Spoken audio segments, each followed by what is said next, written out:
Market లో invest చేసి మీ డబ్బులు డబుల్ చేసుకోవాలనుకుంటున్నారా? సుందరరామిరెడ్డి గారి లైవ్ సెమినార్ కి అటెండ్ అవ్వండి.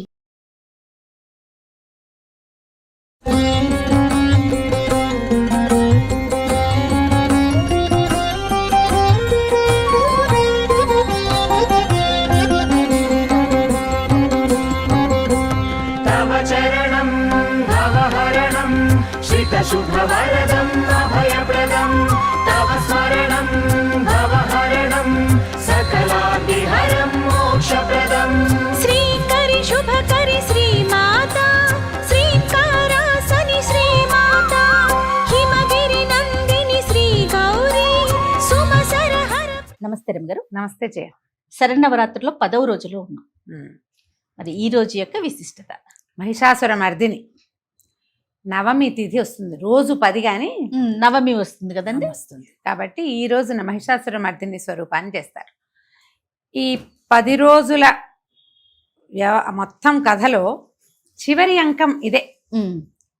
మహిషాసురుడు అనే ఒక రాక్షసుడిని అమ్మవారు సంహరించడం. ఈ మహిషాసురుడు అంటే గేదెకి కలిగినవాడు, మహిషానికి కలిగిన వాడు మగవాడు కాబట్టి గేదెలో ఉన్న రెండో దాని గురించి చెప్తాం. కానీ అవును, అవటానికి రాక్షస ప్రవృత్తి, పశు ప్రవృత్తి 2 ఉన్నాయి. బేసిక్ దుడుకుతనము, తొందరపాటు, అహంకారము, తన శక్తిని తలుచుకుని బలుపు, నేను చాలా శక్తివంతుడిని అనే ఇలాంటి పొగరుబోత్తనం, ఈ లక్షణాలు ఉన్నటువంటి మహిషాసురుడు అమ్మవారిని మోహించి మొదట, తర్వాత ఆమెను స్వాధీనం చేసుకోవడానికి ఎందరో రాక్షసుల్ని, మంత్రుల్ని, వాళ్ళని వెళ్ళి పంపించి ఆమె ఒక్కొక్కళ్ళని మట్టు పెట్టేస్తే చిట్ట చివరికి వెళ్ళాడు. ఈ మహాసౌందర్య స్వరూపిణిగా ఉంది, రౌద్ర రూపిణిగా ఉన్న ఆమెను చూసేసరికి ఇంతమందిని వచ్చిన వాళ్ళందరినీ నలుచుకుని తినేసింది. ఇలాంటిదే కావాలి నాకని ఆమెతో మొదట మాటలకి దిగి తర్వాత ముందు నన్ను గెలిచి చూపించమందాం మహిషుడితోటి యుద్ధం.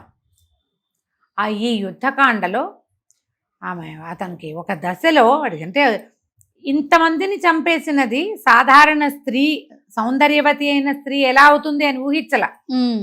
ఇదేదో మహత్తరమైన శక్తి అనిపించలా. ఒక అనుమానం వచ్చింది, ఏమిటి దేవతలందరూ కలిసి అన్ని శక్తులు కూడా ఇక్కడ కూడా సరే, అయినా కూడా నేనే బలవంతుడిని. ప్రతిదానికి ఒక సమయం ఉంటుంది అంతేగా. ఆ సమయం దాటాక ఇక దైవశక్తి ప్రబలంగా అవుతుంది. అంత మటుకు ఈ మానవీయ శక్తిలో పాశవిక శక్తో రాక్షస శక్తో అంతకుముందు బోల్డ్ అని జరిగినాయి ఇలాంటివి. కానీ నేనే గొప్పవాడిని అన్న అహంకారం వల్ల వాడు అది గ్రహించుకోలే. వీళ్ళు నాకంటే అధికులు అన్నది ఒప్పుకోవడం ఇష్టం లేదు. సాధారణంగా వ్యక్తుల్లో ఉంటుంది, మానవుల్లో కూడా అవతలవాడి గొప్పతనాన్ని, సమర్థతని ఒప్పుకోరు. తమ కంటే తమని గురించి తాము చాలా ఎక్కువ ఊహించుకుంటారు. ఒక దశ దాకానే మన ఎక్కువతనం ఉంటుందని, ఆ పరిధి దాటాక, ఆ గీతలు దాటేశాక ఇక మనదేం ఉండదు. ఈ మహిషుడు కూడా అది ఆలోచించని రకము మనస్తత్వం కలిగిన వాడు. అందుకే పశు ప్రవృత్తి, రాక్షస ప్రవృత్తి, పశువులు కూడా తెలీదు, మృత్యు భయం తెలీదు. యుద్ధానికి సన్నద్ధమైతే ఆమె అతనితో యుద్ధం చేసింది. ఒక దశలో మహిషుడు పరిగెత్తాడు, పారిపోతున్నాడు భయంతో. అయిపోయింది, ఇంకా చంపేస్తుంది, ఇంకేం లేదు, వచ్చేసింది. ఈయన వాహనం మీద కూడా చండసింహం, అమ్మవారి ఎక్కిన సింహం దూకేసింది. ఆ సింహము పరిగెత్తుకొస్తుంది. ఆమె చూసినా భయం వేసింది, ఆవిడని చూసినా భయం వేసింది. పరిగెడితే ఆమె అతని వెనకాల పరిగెత్తి అంగాలు, పెద్ద పెద్ద అంగాలతో భూమి బ్రహ్మాండ భాండం అంతా దరిల్లిపోయిందట. ఒక 4 అడుగులు వెనకాల వెళ్ళి వేగంగా వెనక నుంచి పట్టుకుని సంహరించింది.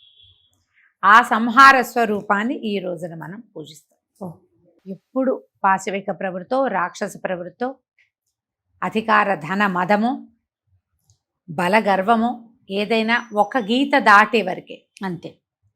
ఆ గీతలు దాటాక ఇక మీకు చరమాంకం పాడటమే అవుతుంది. ఎవరైనా అంతే.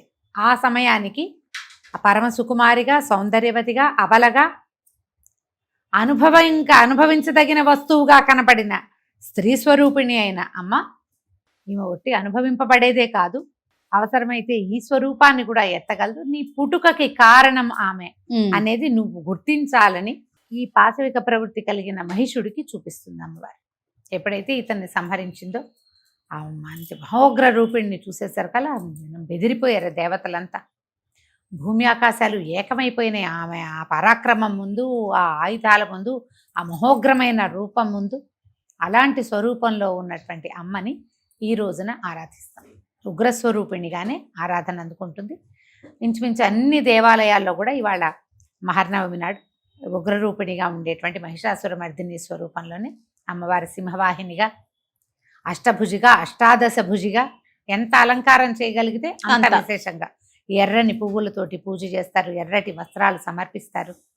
తర్వాత బాగా అన్నపు రాసులు నివేదన చేస్తారు, పులిహోర అవి నివేదన చేస్తారు. తర్వాత ఈ మహర్నవమికి గారెలు వండటం కూడా, గారెలు అవి కూడా. అయితే అక్కడక్కడ మనకి కనపడుతుంది కూష్మాండబలి అంటే ఈ గుమ్మడికాయలు, అవి కూడా నివేదన చేస్తారు. అమ్మవారు ఒక ప్రత్యేక స్వరూపంలో కనపడుతుంది.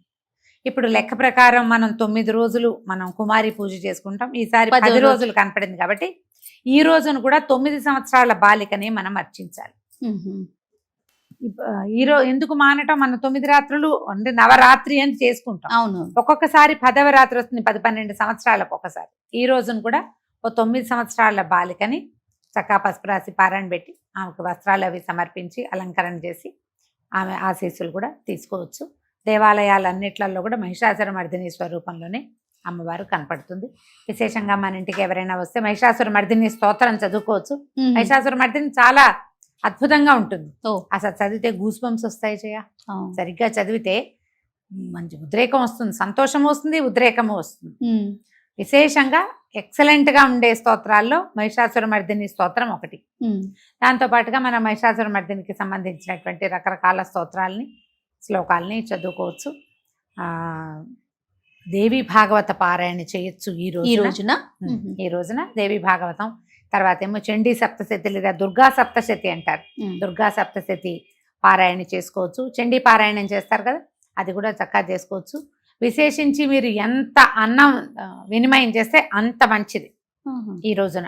ఎందుకంటే అన్నము కొద్దిగా నివేదన కాకుండా రాసులుగా నివేదన గనక చేస్తే చాలా అత్యద్భుతమైన ఫలితం లభిస్తుంది. ఎవరెవరి అవకాశాన్ని బట్టి వాళ్ళు చేసుకోవచ్చు. అమ్మగారు, కొన్ని ప్రాంతాల్లో ఈ రోజు ఆయుధ పూజ కూడా చేస్తారు కదండి. నవమి నాడు ఆయుధ పూజ చేస్తారు జయ. ఎందుకంటే ఈ మహర్నవమి రోజు అమ్మవారు సాయంకాలం మహిషాసురుని సంహరించింది. అప్పుడట దేవతలందరూ తమ తమ ఆయుధాలని అన్నీ ఇచ్చారు అమ్మవారికి. మొత్తం ఆయుధాలన్నీ దేవతలందరి దగ్గర ఉండే ఆయుధాలన్నీ కుప్పపోసి రాసి అమ్మవారికి ఇచ్చారు. ఇస్తే ఆమె అందుకే 18 చేతుల్లో ధరించి ఉందా ఆయుధాలు. త్రిశూలం ఉంది, చక్రం ఉంది, కత్తి ఉంది, వజ్రాయుధం ఉంది అమ్మవారి చేతిలో. సమస్తమైనవి ఉన్నాయి. అందుకని మహర్నవమి నాడు ఆయుధ పూజ చేయటం చాలా ప్రాంతాల్లో కనపడుతుంది. ఎప్పుడు మన అలవాటుని బట్టి కొన్ని ప్రాంతాల్లో ఏం చేస్తారు, దశమి నాడు కూడా జరుపుకుంటారు. సో దశమి నాడు జరుపుకునే వాళ్ళు రేపు జరుపుకుంటారు. నవమి నాడు అలవాటు ఉన్న వాళ్ళు ఆయుధ పూజ నవమి నాడే, 9వ నాడే. దీంతో మన పూజలు పరిసమాప్తి అయిపోతాయి కదా. లెక్క ప్రకారం ఏమిటి, 9వ రోజునే మన పూజలు అయిపోతాయి. 10వ రోజున అపరాజిత పూజ చేసుకుంటాం మనం.